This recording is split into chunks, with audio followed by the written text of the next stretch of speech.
December 9th, 2020. It's 3 o'clock, and this is the December meeting of the Champaign-Urbana Mass Transit District Board. At this time, I'm going to read a short statement about our meeting in accordance with Governor Pritzker's Executive Order 2020-7, COVID-19 Executive Order number 5, which temporarily suspends the requirement of the Open Meetings Act requiring in-person attendance by members of the public body. This meeting will be held as a virtual meeting platform. This meeting is streamed live on YouTube, accessible in two ways. HTTPS YouTube with a long expression on there, and through MTD's website, mtd.org/inside/board/meetings/2020/December 9, 2020 /. The video audio is also recorded to the website www.mtd.org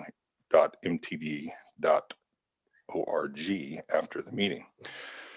Since the board meeting will not be open to the public due to Governor Pritzker's social distancing requirements, comments may be emailed to public@mtd.org.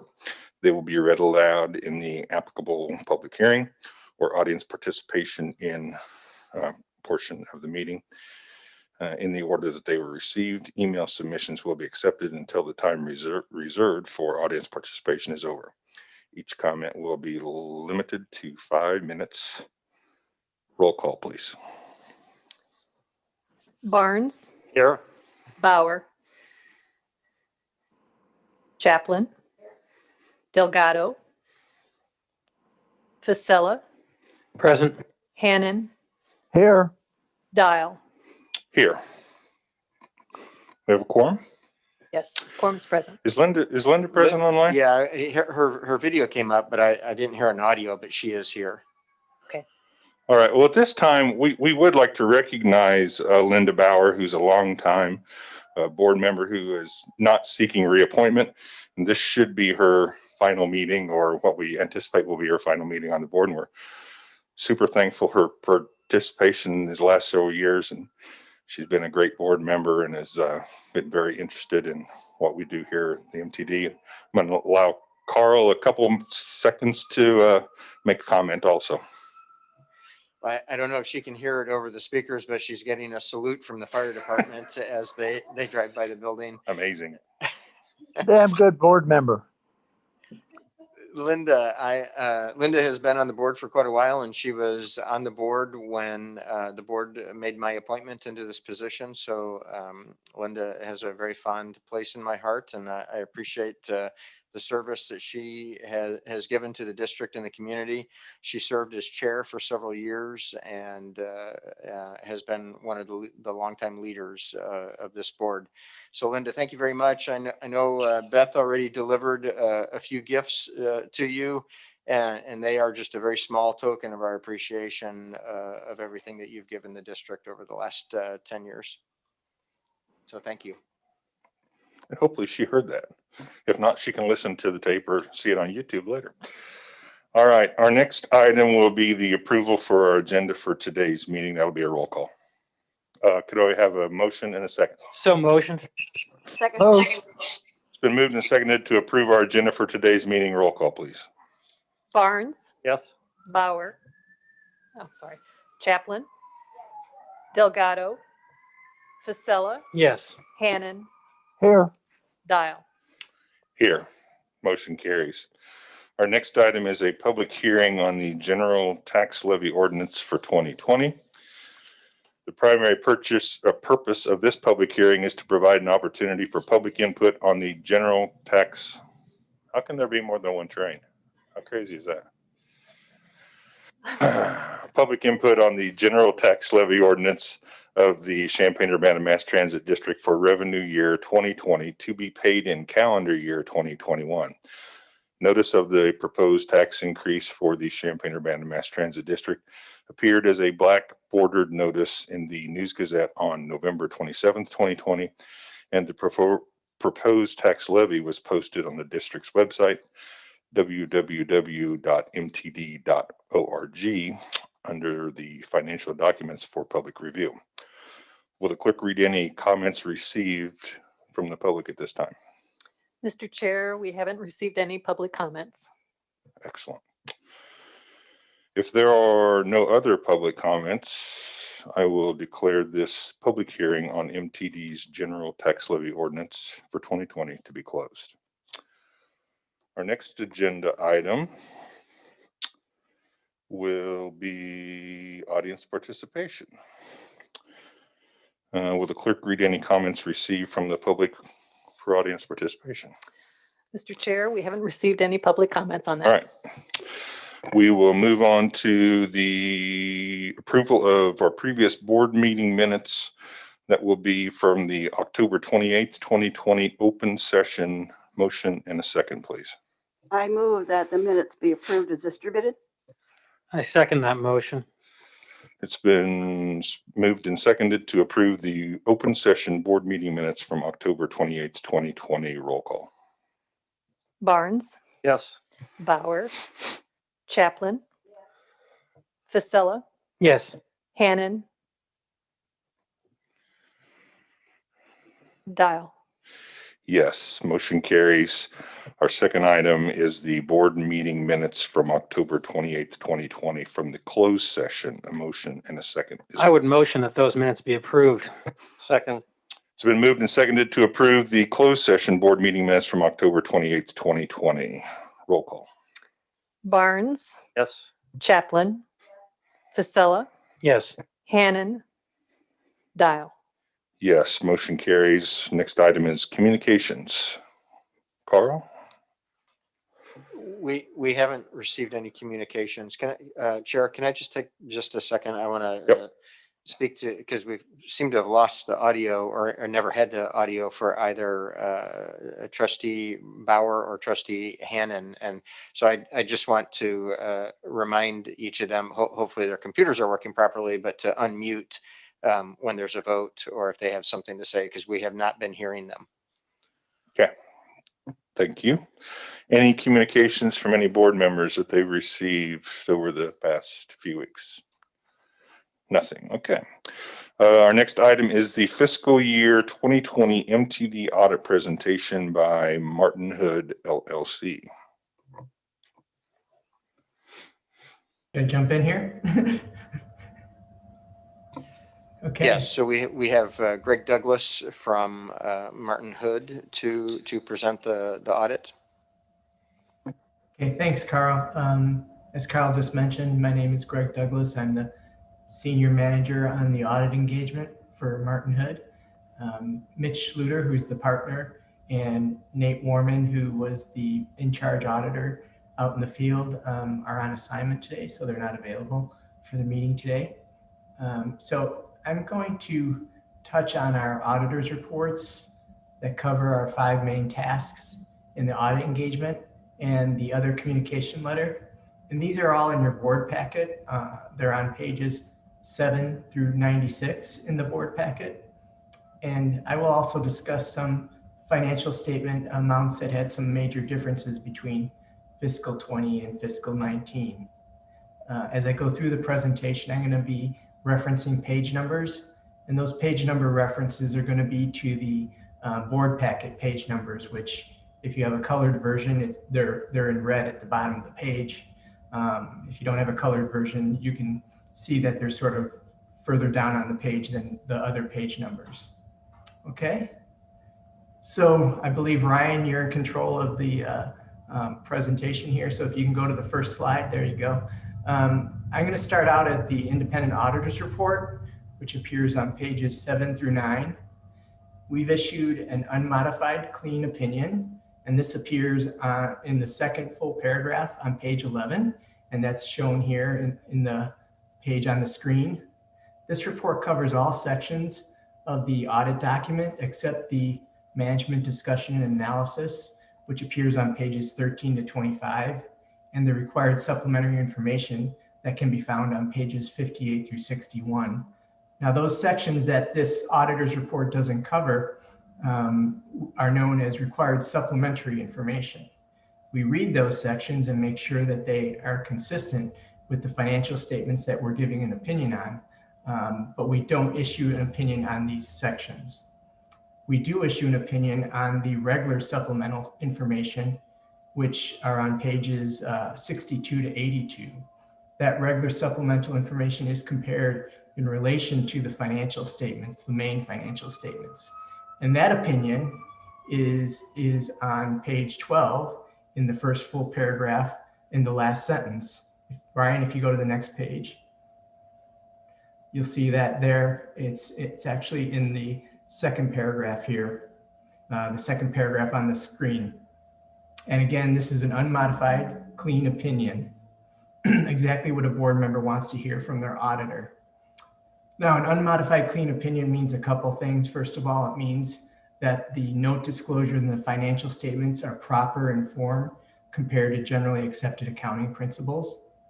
And more importantly, for the board member, the financial statements and note disclosures are supported by the district's underlying accounting records that we tested or third-party confirmations that we received during the audit.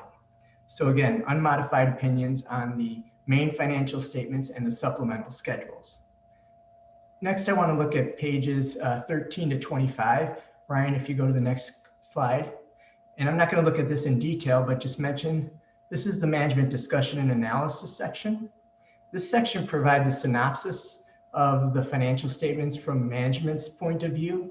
Except for the tables in this whole section, everything is prepared by management. We would encourage you to read this management discussion and analysis to get a quick summary of the rest of the financial statement packet and to get management's comments on that information. Okay, go to the next slide, Brian. So we're at Exhibit A, page 25.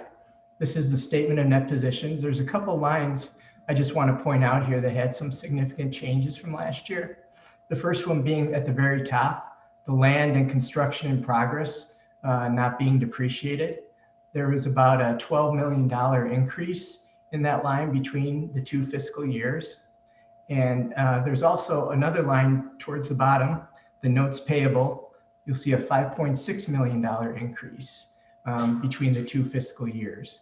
Say, are we on 26 now or what page? We are on page 26, Exhibit A.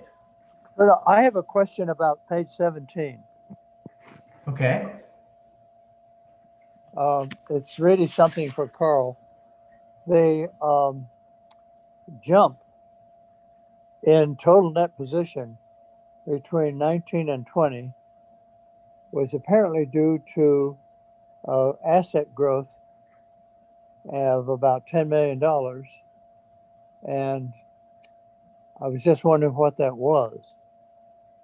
Well, Carl, I'm actually going to get to that. And that's what I was going to say, that Greg was actually just about to get to that. So it's a great question, Bruce, and Greg will give you an answer. Oh, Okay, so the two numbers that I pointed out that had large changes between the fiscal years, these actually relate directly to what is generating the $13.2 million change in your net position on Exhibit B. Ryan, if you go to the next page, this is page 27, the statement of activities, this is Exhibit B. So you'll see there that there's a $13.2 million change in net position. That's where your increase is coming from. That's why you got the large jump. And that is all related to those capital asset additions that happened during the year that are initially funded through debt and then eventually funded by grant revenue. So you're recording the revenue this year, you're recording the asset, but there's no expenditure against it. So you're actually generating 13.2 million of revenue related to, well, actually 12.8 million of revenue related to those capital projects and some other smaller projects that are also part of that whole process. So in reality, this fiscal year on Exhibit B here on page 27, only $400,000 of that net change or net income, you can also think of it as net income, is related to your ongoing operations. The rest of it is related to the whole capital additions that happened during the year. Did that answer your question? And Bruce, the largest amount of that capital asset increase was due to the purchase of the new buses that we had And that makes up the majority of that $13 million. And then some other smaller pieces of it are related to some of the hydrogen projects that got completed in the last fiscal year. And some other small things, but those are the big ones. And the buses are they were the largest asset change. Yeah, the Thank you. actual numbers are 9.3 million for 11 buses and 2.5 million for the additional construction on the hydrogen fuel cell facility.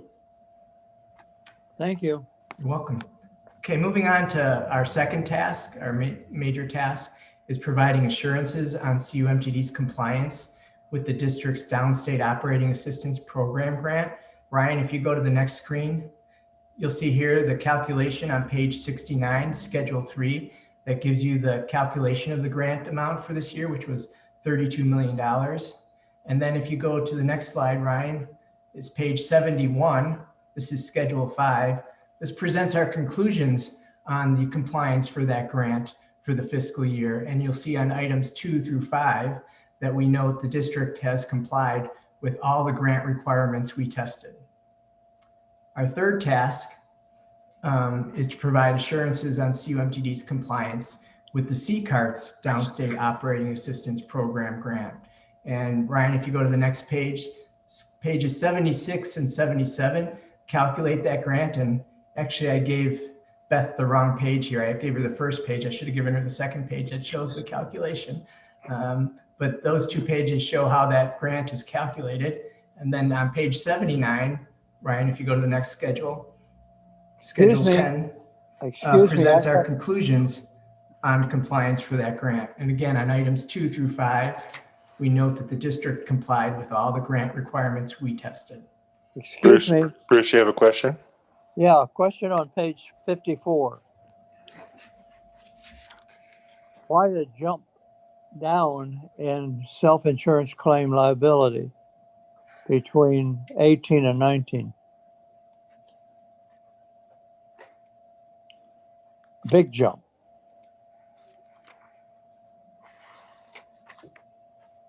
Almost half.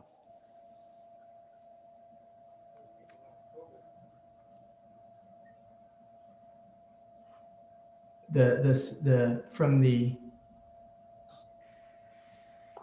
Page 54. right, the risk management, Risk note 15. management. Note 15. Right. You actually went up in your liability amount. I was, okay. Huge You went- jump in liability. Yes, it went from 72 to 207. That's generated, it's driven by the experience. It's not a guess, it's reported activity versus what's been paid. Carl, I don't know if you can add any detail to that. I don't know that I'm going to be able to give, well, I don't know that I want to give much detail about the claims because many of those are still being handled. But Bruce, that's the real number associated with the expected liability that the insurance pool provides us. So the insurance pool also gets audited, and we have actuarials who work on it, and we have claims adjusters, and all of that. That group determines what our expected liability is for the pending claims, and so that's what is reported to us through the pool. Thank you. I've got one last question for Martin Hood. Okay. Page 49. Mm-hmm. You got the discount rate of 2.44%. Where does that come from? You said 49? Page 49 Okay. at the top. Yeah, this is the post audit. It's done by the actuary. They actually use, probably that one is a bond rate. It's a government bond rate. Okay. Because you don't have investments. So because you don't have investments, they default to a low risk government bond rate for the discounting. Gotcha. Thank you. It actually notes that at the bottom of the page. Ah, Okay. sorry. No problem. Okay, so our fourth task is to report on internal control and compliance in relation to the financial statements. And this report appears on pages 83 and 84. Ryan, if you go to the next slide. We don't provide an opinion or any assurances on internal control. We would only report any deficiencies we identified during the financial statement audit process, or note that we identified no deficiencies. And on page 84, the second paragraph, second to last sentence, we note that we identified no deficiencies in internal control related to the financial statements. Also on page 84, in the third paragraph, which is shown here as the second paragraph, the last sentence notes that we identified no instances of non-compliance that would impact the financial statements. So again, exactly what you would want to hear as a board member. And then we move to our fifth and final main task. And this is an audit of the district's major federal program compliance and to report on internal control related to federal program compliance. And this report appears on pages 85 to 87. Ryan, if you go to the next one. Okay, no, sorry, go back one. There you go, thank you. We do provide an opinion on the district's compliance with its major federal program requirements. That opinion appears on page 86 in the second full paragraph. And the opinion is unqualified or unmodified rather, clean opinion, exactly what you want to hear as a board member. The remainder of that letter is our report on internal control related to the federal award compliance. And again, we would only report any deficiencies we identified during the federal compliance audit process, or note that we identified no deficiencies. And that report appears on page 86 in the last paragraph, which is actually the second paragraph here. Second to last sentence, we note we identified no deficiencies in internal control related to the federal award compliance. Then next slide, Ryan. Schedule 11, page 80, this presents all your federal awards for this fiscal year. And you'll see that 2 programs have asterisks next to them. And those are your major programs. And these are the programs that we tested in detail. These funds were used for purchases of buses, as we talked about earlier, support of the C-CARTS operations, and to fund operations in response to COVID-19, both for the district and for C-CARTS. Then on Schedule 12, page 81, the next slide, Ryan, Section 1 of this page provides a summary of all the reports I've discussed already. And then on the next slide, Sections 2 and 3, you can see that there were no findings resulting from the audit of the financial statements or the major federal program. So that's the audit document, the major audit document. We also issue a letter to the board, which is called the post-audit governance letter. And that appears on pages 88 through 96 in your document. Ryan, if you go to the next slide. So this letter communicates how the audit went operationally. At the bottom of page 88, we begin discussing the significant estimates that are part of the financial statements. This carries to the top of page 89, where we list those estimates. We evaluated the estimates and found them to be reasonable. There's also a handful of sections in the letter that discuss any problems that we may have had in dealing with management during the audit. Ryan, if you go to the next, there we go. And this section starts on page 89 in the difficulties encountered in performing the audit section, and then carries on to page 90, the next slide, disagreements with management, management representation, management consultation, and other independent accountants, and the other audit issues sections, all of those on page 90. None of these sections disclose any problem in dealing with management during our audit engagement. Next slide, Ryan. Back on page 89 at the bottom of the page, in the section titled Corrected and Uncorrected Misstatements, we begin discussing the 5 landscape pages that are attached to the letter. Next slide, Ryan. The first 4 pages, landscape pages, those are pages 92 to 95 in the packet, present adjusting journal entries identified during the audit that the district will record in its accounting system. As you can see from the descriptions, most of these entries were provided to us by management and not identified as a result of an audit procedure. Next slide, please. The last attached page, which is page 96, this presents adjusting journal entries that were identified during the audit that management chose not to record. The total impact of these unrecorded adjustments was not significant enough quantitatively or qualitatively to the financial statements to impact our unmodified opinion on the financial statements. Next slide, please. Finally, back on page 90, the other matters section of the letter that begins at the bottom of the page describes what procedures we performed on other sections of the audit report document. And there's no significant issues noted in this section. So that's our post-governance letter communication to the board. We still have some remaining items to wrap up for this audit engagement.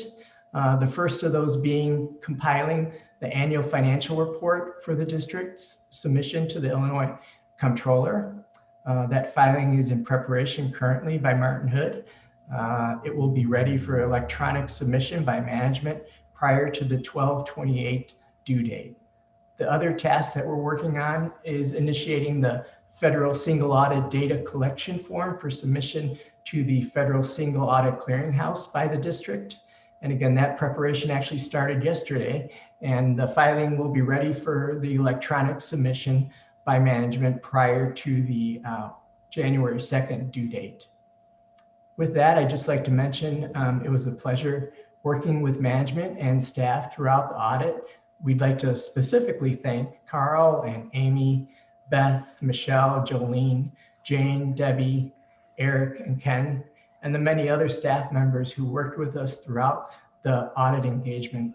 Their thorough preparation, responsiveness make a great difference in the audit process, especially in this very unusual audit environment year. So with that, I'd like to open it up to any questions you may have. Any questions from the board for Greg on the audit? Anybody remote? I would just say, great job, Carl. Oh, well, thank you, Bruce. If I can just make a real quick comment. You bet you can. I just want to, that we tried something new this year because of the environment in which we're holding our board meetings, but putting this information on the screen like this required Greg to get his presentation to us before this meeting and in time to actually pull apart from the report the elements to put on the screen. And so I want to thank Greg for taking that extra step. And Beth worked really hard to get all of this into the presentation, and then Ryan navigating it. So I just want to put that out there as an extra thanks, because this was outside of what we normally would do. Sure. It was a neat experience. Anything from the board? Seeing nothing, Greg, we certainly thank you and Mitch for your diligent efforts on behalf of the MTD to ensure our financial compliance. So we appreciate it. Thank you. And we will move on to our next agenda item, which will be the reports. And we'll start with the managing director's report. Thank you, Greg. You're welcome. Thank you. Thanks, Greg. Thank you. Bye. All right, moving on to the operating notes. We are reporting on October. We did not have a November board meeting because of Thanksgiving, and so we combine November and December, and so we're a little behind on what month we're reporting on purposefully. And so in October, we had 343,765 rides. That is a 74.5% reduction from the same month in the previous year. Of course, in the previous year, we were not in the middle of a pandemic. So that's of note. And I think it's significant that we still are carrying over 300,000 people when businesses are shut down and activity is at a minimum. So, I just want to acknowledge that there's still plenty of people who need to have mobility options. The ridership in October was 15% higher than it was in September, So that's positive. I can assure you that November and December will see a downward trend again because fewer people are in the community. Moving on to the next point, which is operating revenue. The operating revenue was 8.9% below October of 2019, and the year-to-date operating revenue was 11.3% below FY 2020. And again, of course, that is due to the operating conditions we find ourselves in with the pandemic.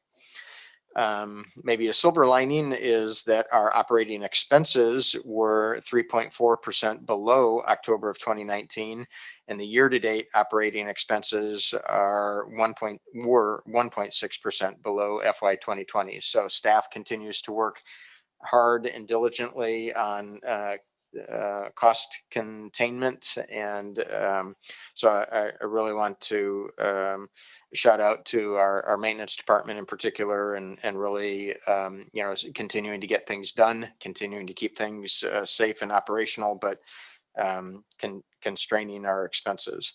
The year-to-date revenue and expenses, sorry, Ryan, there you go. Year-to-date operating revenues are $427,471 below budget, and operating expenses are $2.5 million under budget.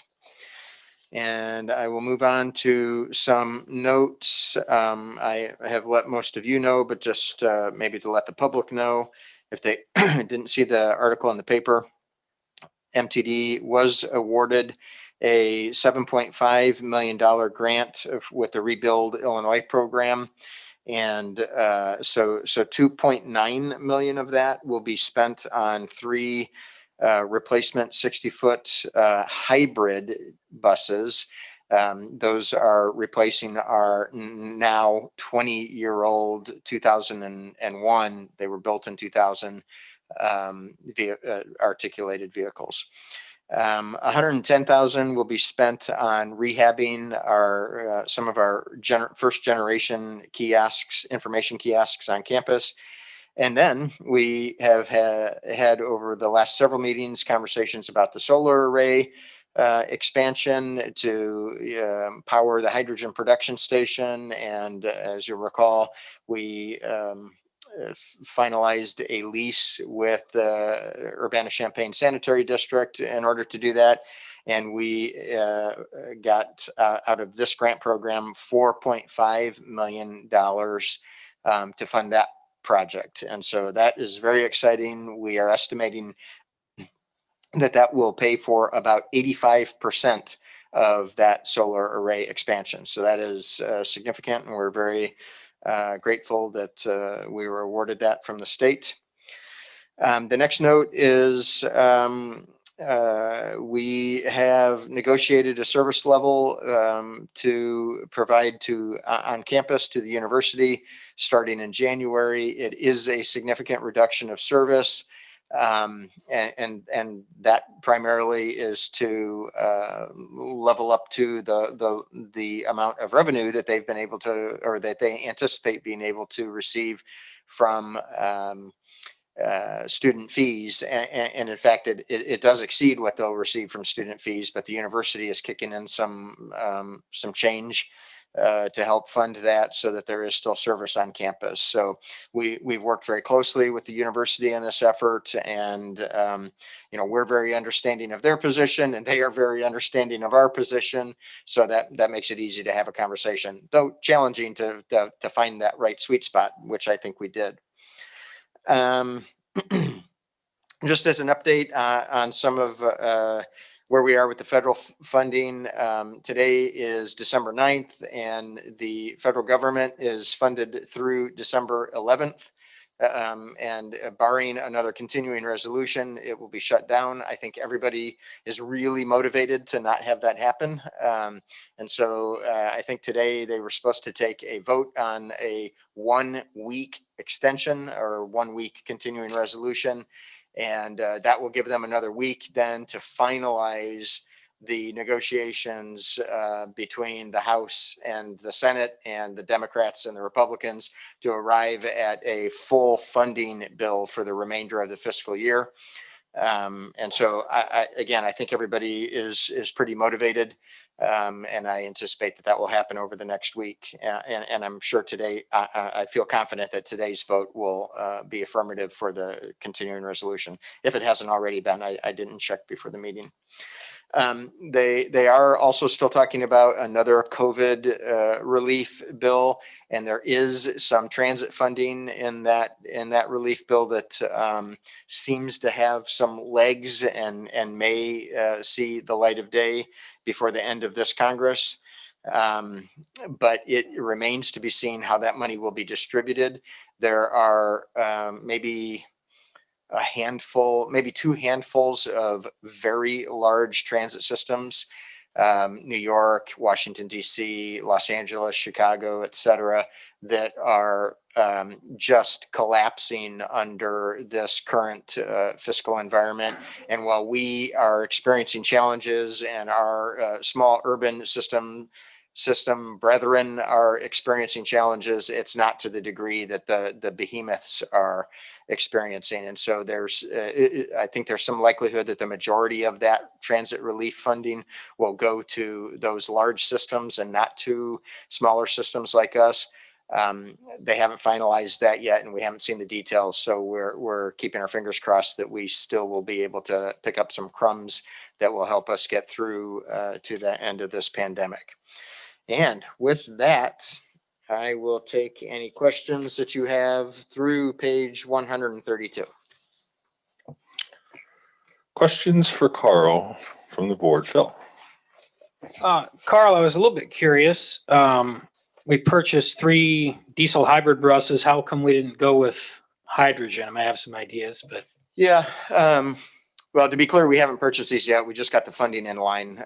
So hopefully we'll be bringing that to you very, very shortly. But yeah, that's a great question. And the reason primarily is we haven't put the hydrogen fuel cell buses into service yet. And so that these first 2 buses that we have that are in production, by the way, they've been sending us pictures of them in the production line of the buses being assembled.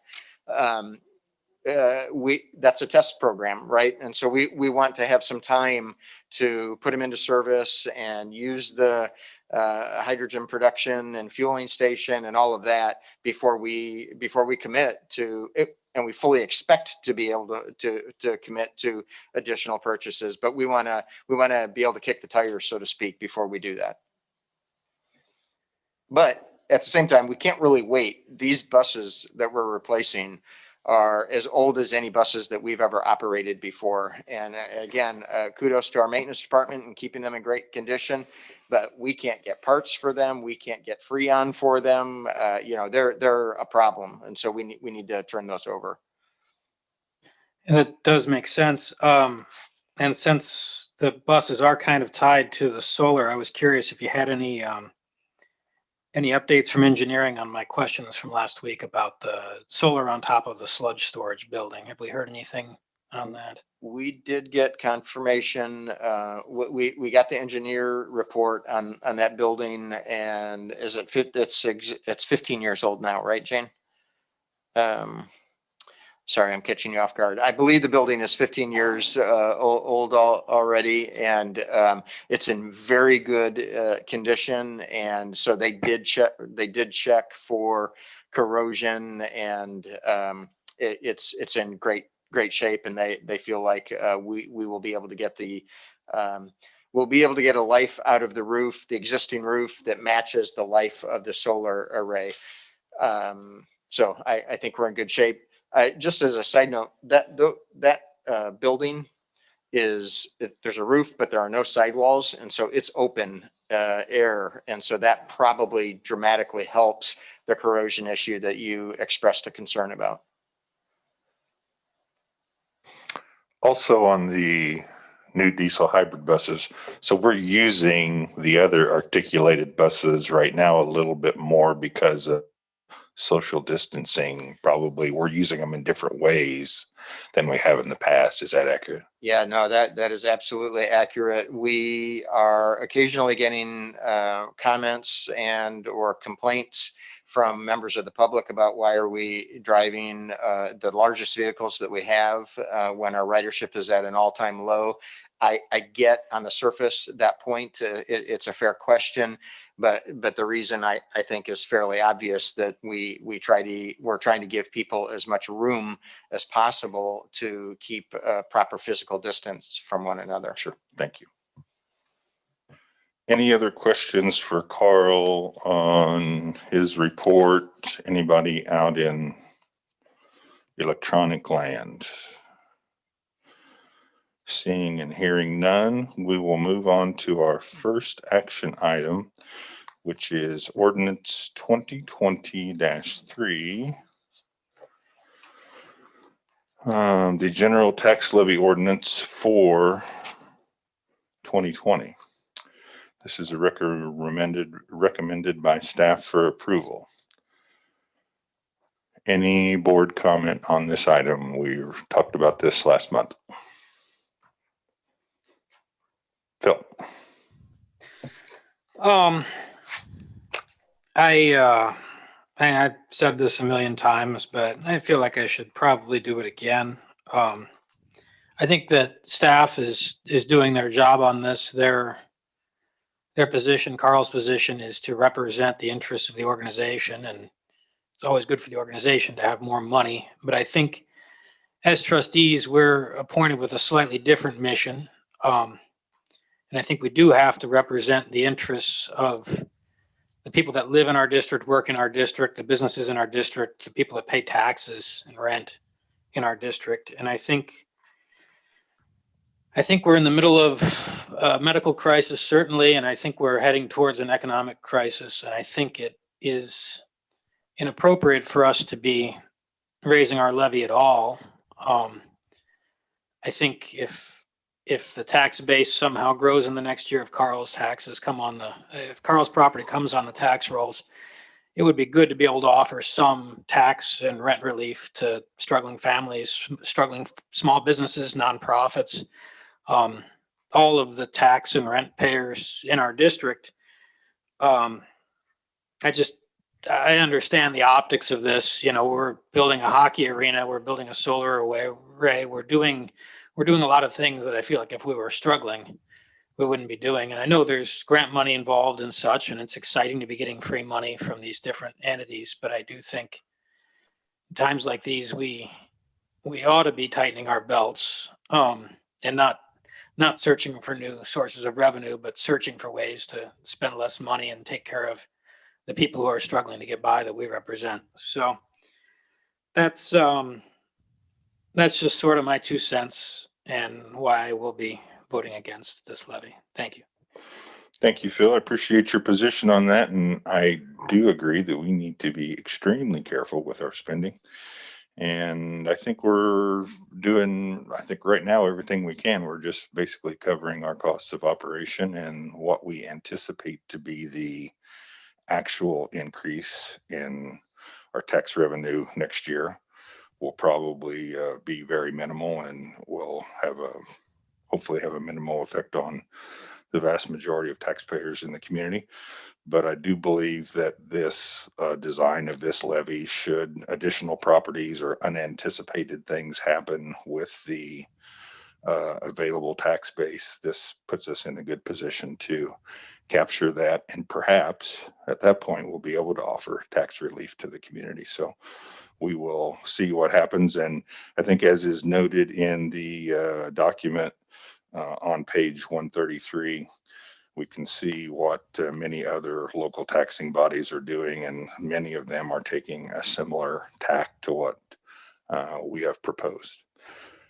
Additional board comment, Margaret. Well, I guess I'm kind of wondering if anybody has any feeling as to the likelihood that these Carl properties will come on during this year. I haven't been keeping up with the suit. It seems to be stagnant somehow. Sorry. Fred may be positioned better to answer this, so I'll throw it over to him in a moment. I will confirm that it is in a appeals stage. So the last decision is being appealed. I don't have any sense, and this is part of the problem that we have, is that we keep being painted in this corner of trying to prepare for something that we don't know when it will occur. I fully expect it to not occur in time to be on this levy, but if we don't prepare for it, then and we get caught with our pants down, so to speak, then we're left hanging out there, if you know what I mean. And so boy, I'm getting all kinds of dirty looks. Sorry about that. I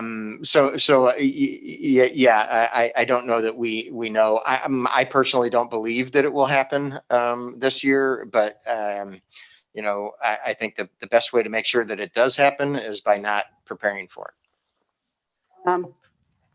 This, as I recall, since it's an appeal, there will be no jury, correct? Fred? Yeah. That's correct. There's no jury on an appeal. Okay, because I read in the paper that court proceedings that require juries have been postponed. All jury trials in Champaign County have been postponed until February. Mhm. So maybe that will speed this one up. Who knows? Fred, do you want to add anything in on that? Yeah, although I didn't hear the first part of the question, so I'm a little at a disadvantage. What item are you talking about here? She's asking about the status of the Carl case. Do you have any input on that? Yes, I'm thinking, is there going to be any sure. motion? Oh, sure. There's no jury for sure, but any appeal on this case will be to the 4th District Appellate Court. These things take months to resolve. So that's, you know, this case has been going on for probably over 10 years now. So there's not going to be a quick resolution. I don't think it's certainly not going to be resolved before the end of the year. Additional board question or comment in person or online? Can you hear me? Yes. Oh, okay. It's always hard to vote on this, but I would say that, you know, MTD, even though right now it's a very challenging time, is an important service. If you look at our entire tax bill, it's a little part of that. The increase is a small part. And we don't always collect everything we levy. So, you know, I support going ahead with this. Thank you, Linda. Anything else from the board? Seeing none, I'll ask for a motion and a second on the ordinance 2020-3 general tax levy ordinance for 2020. So move. We approve. What? I move we approve. I second. It's been moved and seconded to approve ordinance 2020-3, the general tax levy ordinance for 2020. Roll call, please. Barnes, Yes. Bauer, Yes. Chaplin, Yes. Delgado, Fasella, No. Hannon,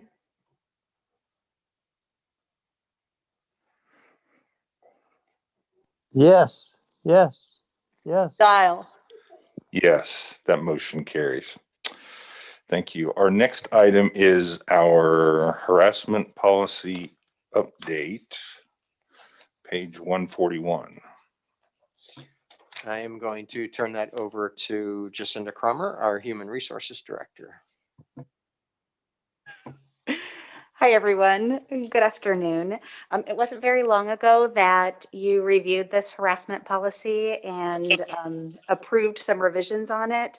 So April 29th, we did a change to include my title as one of the people who can accept harassment complaints and investigate them. But since then, we've noticed that there's been a few discrepancies in it and want to make some slight adjustments. The state of Illinois on January 1st, 2020, as I'm sure you're aware, mandated a new public act that requires all Illinois employers to run annual sexual harassment trainings for every employee. And they came out with a model training kind of midsummer, which I modified and have implemented at MTD, running kind of regular trainings so everybody can be up to speed. And it was through that training that we realized that there were a couple of things that just needed to be changed in our policy, which is why I'm here again with you today. So there's 3 changes. You see them highlighted in the policy. I'll just quickly review them. Essentially in 2018, there's 3 ways that an employee can report some sort of harassment. They can come to us directly, but they can also go to the Illinois Department of Human Rights or the Equal Employment Opportunity Commission. In 2018, the Illinois Department of Human Rights changed their timeline from 180 days that people had to come and report a complaint within 180 days of an incident. They changed it to 300 days to match what the EEOC timeline was, which has always been 300. They felt like that, from what I researched, I don't have direct connection with them, but from my research, I discovered that they felt that Illinois citizens thought it was confusing to have 180 at one place and 300 at another. So they went to 300, and yet we misquoted that in our policy. So at one point it still said the IDHR was 180. So that's a change that I need to make because that's incorrect. But we also then want to match as the district with that 300 because we again don't want to confuse our employees. It should be just 300 across the board. So that's one change. The other change is that we wanted to reflect that the sexual harassment training is now an annual training, and that wasn't specifically listed in that section. So we added that clarification. And then the final change was to add in the ability for employees to come to either me or Amy Snyder, Chief of Staff, in order to complain if they had an incident with a supervisor that they felt like was harassing them. It originally read that they could only go to Carl, and that's just makes it a little bit more inaccessible for them. So they need to be able to have options with who they're most comfortable with. So we included all 3 of us on that. One other thing that's not noted in this policy, and everything's highlighted for you, but we'd like to also add some new titles. It references the title Chief Officers, and that's not a true title. Basically, that refers to Amy's position, who's Chief of Staff, and Corbin Figg, who's Chief Operating Officer. It refers to them kind of generally, and I'd like to list that out specifically so it's really clear to employees. So every place that you see Chief Officers, which is not highlighted, I want to change it to say Chief of Staff and Chief Operating Officer. So those are the changes, and I request you to, I'll take whatever questions you have if you have them, but my request is to have those approved, but also to allow us to make kind of non-substantive changes in the future that might reflect the law if changes do come up. So without having to, always bring it forth. If there's major changes, we would definitely bring it to the board. I'll take questions.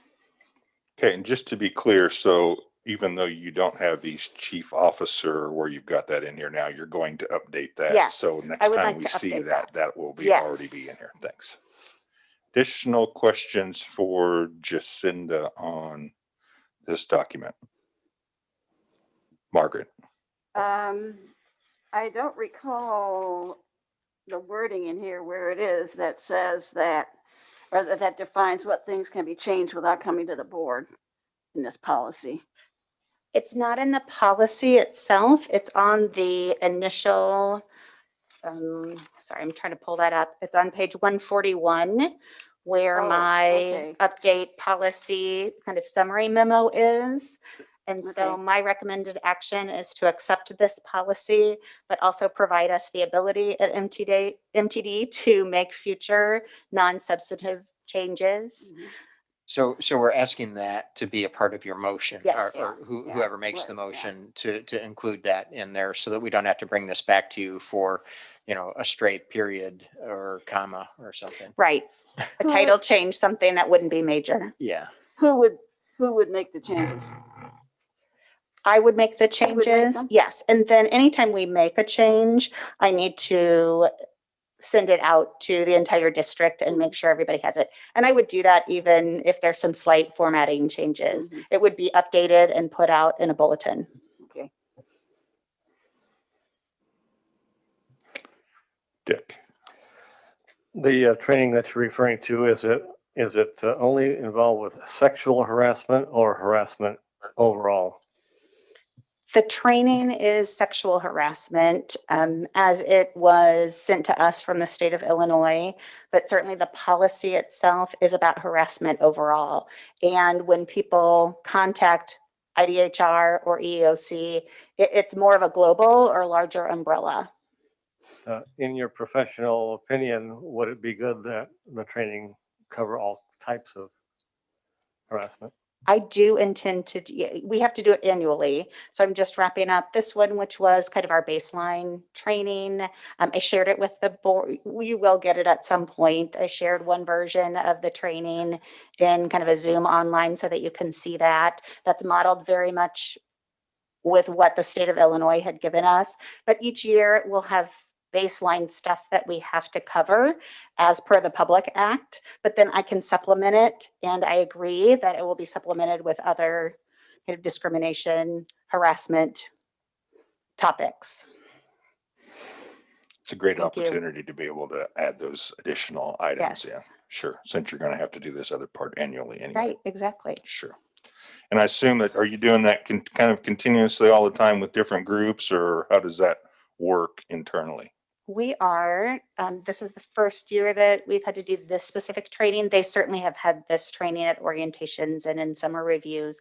Safety and Training Department is helping to run it out. I did kind of a train the trainer model. So I took the state of Illinois, I kind of added some different little strategies and ways to kind of teach the material. And I modeled it to the people who were going to run the training in person with our operators and our maintenance employees. And then we certainly would do this differently if it weren't COVID times. But I ended up doing a Zoom session and I ran a couple of live sessions and had people log into that, recorded that, and then edited it. And now I'm having people watch it on YouTube and then sign that they completed it. So I like to do it more in person. Sure. I think that's a great opportunity for discussion and learning, but we kind of go with COVID, what we can do. Doing what you can do. Yes. Sure, understood. Additional questions from the board, Phil?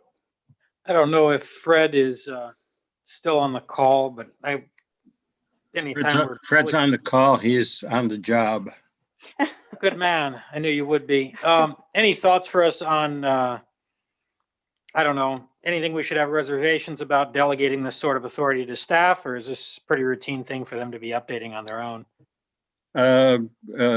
Updating in terms of not adjusting basic policy. In other words, every once in a while there are some changes in word. There are mistakes, for instance, that are discovered later that staff ought to have the ability to change pretty directly. That works that way with the city. There's what I classify as non-substantive syntactical changes and sometimes references or wording that don't change the basic policy. That's a usual thing for staff to adjust during the course of a year, for instance. But certainly any changes in the policy, the basic policy itself, should come back to the board.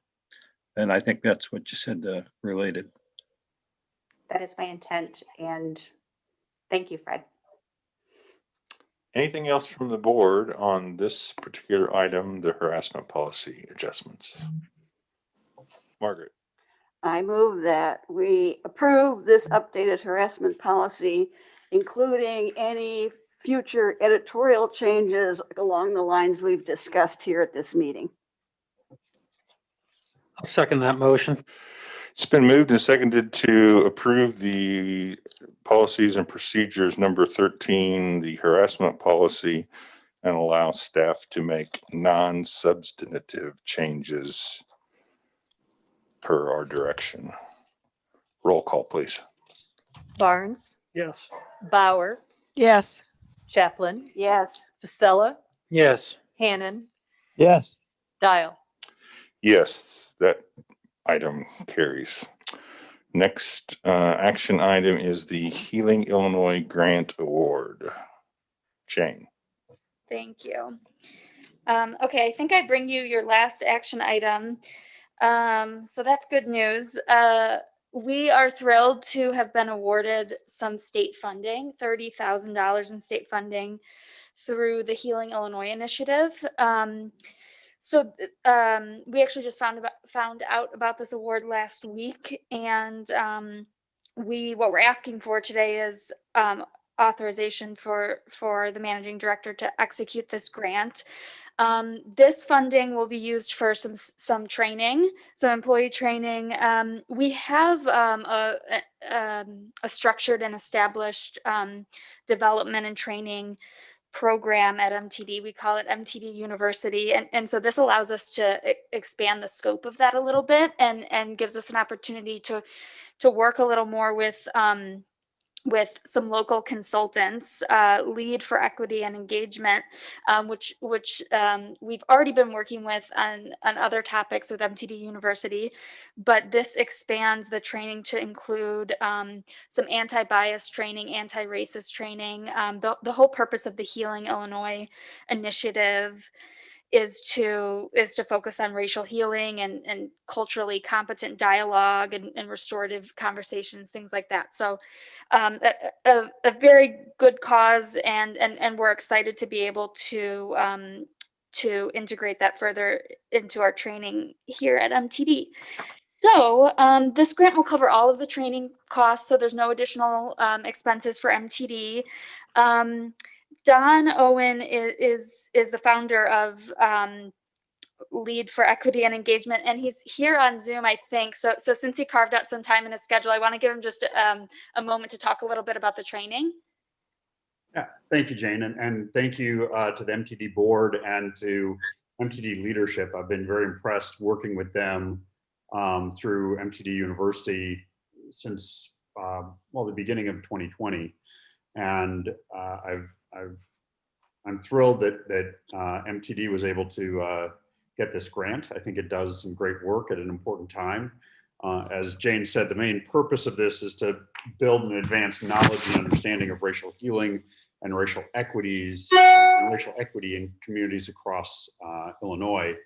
And right now there are, I think, 6 of these Healing Illinois grants that are in Champaign County. And that's really exciting for me. I'm currently working with 3 of them, one at the University of Illinois, one at the Independent Media Center, and then this one at MTD. And the trainings are really what we've designed in working with MTD leadership is a series of workshops that do not have to be consecutive. They can be standalone, they can be open to anybody, that really deal with things like as basic as kind of understanding bias and prejudice and racism in the workplace, learning about the fight for equality and justice in our local community and across the country, and recognizing implicit bias and learning new ways to think and behave in different situations. And then finally examining racism in policy and practice and how to confront that in ways that are healing, not hurtful. And then finally, the last piece of this, which I think is probably most important for MTD, is we wrote into this for some training of trainers inside MTD. So selecting a group of facilitators from people who take these workshops to become kind of certified in something called Courageous Conversations About Race, which is a internationally known program for holding dialogues in a restorative manner about issues of race and racism. And so I'm excited about that because that allows MTD to continue this work without the need for outside consultants. So I think it's a great program. I'm happy to answer any questions that you have, and I'm excited to be partnering with MTD on this. Thanks, Don. That's all I have, Brad. Thanks. So I will have a question. So are you anticipating this being in-person training at this point, or is this going to be remote training, or how do you see this working, Don? Currently, I am planning, and I'll say this very transparently, Amy and Carl and I and Jane are working on getting a meeting set up to actually hash out the details of this. But currently, I'm planning on doing this as kind of a hybrid. MTD does have a few spaces where you could have, maybe 4 or 5 people in a space that can be safely social distanced with masks. And I have done a few trainings like that since COVID began. However, given our current tier 3 mitigation, I'm also working to create this as a completely online option. It does reduce a little bit of the interpersonal, power of these conversations. However, we've done that with I've done that with other grant programs with some of the colleagues that I work with, and they've worked very well. So what I'm saying is I'm going to be following Julie Pride's advice and our current mitigation advice first and foremost. Understood. And what about the trainer portion of that? Would you be doing this sort of the same process, or yeah, those have all been moved online, which is actually very nice for organizations. There are a number of school districts that I've worked with over the past couple of years that had to write some pretty significant grants to go to courageous conversation training because they're expensive. They're usually in larger communities. But since COVID, the courageous conversation trainings have all been moved. The trainer options have all been moved online as well, and they're much more affordable. And so it's kind of a nice opportunity. It would be something it would be doing as a cohort. So there'd be myself and one other trainer would be going through it with a group of MTD employees so that we could be there kind of coaching them through the training and providing them with ideas and feedback about how it can be implemented or the kinds of things that they can do in the future. So the nice thing is they've already done that. They've already moved it to online. And so it's a great opportunity. Like I said, it massively reduced the cost of those trainings for organizations. Super. So that's all in place. Excellent. Yeah. Thank you. Dick, you had a question? Yes, a question. This funding, will this take care of the program in perpetuity, or will there be a recurring expense to keep it going in future years? Yeah, ideally, what it'll do is it'll take care of this set of workshops is kind of a time-bound, grant-bound set of workshops. The concept that we had was by having trained the trainers, then that way you're not paying an outside consultant to come in. You're just scheduling professional development when it meets your needs and around issues and topics that meet your needs, but with a cohort of people who are MTD employees who then have a great deal of expertise and they're in-house. So it ultimately is setting it up so that you can have sustainability for these kinds of conversations without someone like me coming in from the outside, if that makes sense. Yes, thank you. Thanks, Don. Any other questions from the board that are present or online? Okay, operationally, just a question for staff. So once Don does his work and we've established some train the trainer folks, is that going to be managed through HR, or how's that going to work in the future? Do we have an idea about that? Yeah, excuse me, that'll be one of the things that we discuss when we huddle back up with Don and start talking about my guess, although I haven't talked about this with anybody yet, but my guess is that it will be handled by our HR department and by that I mean Jacinda. And so, you know, it could be something that gets folded into the harassment training, or it could be something that lives solely on its own. But I think it would be most appropriate at the end of the day. Although Chief of Staff, you know, it makes a lot of sense for it to fall under her too. So we have to work Sure. that out yet. Get that to work. Okay. Margaret. Well, because there is a person on the staff who has training in the title. That's training just for safety. That's a fair point, and that would be on the table for discussion. The Safety and Training Department. We already have a little bit of a struggle sometimes figuring out whether something should fall under training or whether it should fall under like harassment training under HR. You know, there are a lot of things that kind of straddle the fence, so to speak. But you know, our departments all work together and are coordinated, and so my guess is that they very likely would be involved with it. In fact, let me just say quickly, we have every year we have what we call our refresher training. And so every summer when in a normal world, when our service is reduced in the summer because the University of Illinois is not in session, we pull in operators and maintenance, all of our frontline employees. We do half of that group a year. And so, you know, one year we do the first half and the next year we do the second half, and then we start all over again. And so my guess is this will be something that gets rolled into that first. And that is managed by the Safety and Training Department, though in those refresher sessions, every other department comes in and does training. We have, you know, finance and employee services and HR and operations, and, you know, they all, depending on what the elements of training are that summer, they all do that. So that's kind of a, you know, a pile on. Everybody works together on that. Additional questions from the board on this item? So my last comment will be that due to the amount of this grant, it's my understanding that this doesn't actually require board action. Carl can accept this grant That is true. under his own authority, but this board vote will just solidify our support for the program and the acceptance of the grant. So I will ask for a motion and a second to accept the Healing Illinois grant.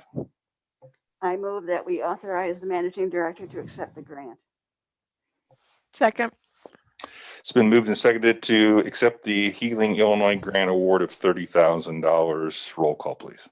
Barnes, Yes. Bauer, Yes. Chaplin, Yes. Vasella, No. Hannon, Bruce. Kyle. Yes. I keep motion- getting turned off. I don't know if it's something going on at your end. But you're going to vote for this item or not? Yes, I did. He did. Excellent. That motion carries. That was our last action item for today. I'm going to take a moment of personal preference to allow our board member, Linda Bauer, to make a statement to the board. Linda? Thank you. Yeah, I don't know what happened to my audio earlier, but I got headphones. I just wanted to say my 10 years, that's a long time, on the CUMTD board has been a privilege and a pleasure. I've learned a lot. I hope I've contributed a little bit. You know, I'd been in government before on the Champaign County Board. I think MTD and its staff and its service and its boards are one of the best run organizations that I've seen. And I know that Carl always looks to get grants and to supplement, you know, to maximize what MTD does. So time for me to, you know, to let somebody else step in. But again, thank you everybody for the wonderful service. And I hope in a year or so, things will be back to full strength. Great job, Great job, Linda. Yes, it's been a Thank you. pleasure serving with Linda. I joined the board right after Linda. It's certainly been a pleasure, and she's been a very attentive and active board member and has done a great job and been a real service to the organization. So we thank you for all of the time that you've put into this organization. Anything additional from the board? Just let me know if you have a bus for me to drive. All right. Just looking for some training, sounds like. Our next meeting will be a regular board meeting of the trustees, and that will be Wednesday, January 27th of 2021, be 3:00. Anticipate it being right here in our headquarters at Illinois Terminal. Will be a virtual meeting again. And unless we have anything else, I'll ask for a motion to adjourn. Merry Christmas, everybody. Merry Christmas. So moved. Seconded. It's been moved and seconded to adjourn. We are adjourned. Thank you for your participation today. Excuse me, you should take a roll call vote on that. We're going to take a roll call vote on that. Says roll call. Barnes, Yes. Bauer, Yes. Chaplin, Vasella, Yes. Hannon, Yes. Dial. Yes, we are adjourned. The 27th of January will be our next meeting, 3:00. Have a great holiday. Merry Christmas. Happy New Year.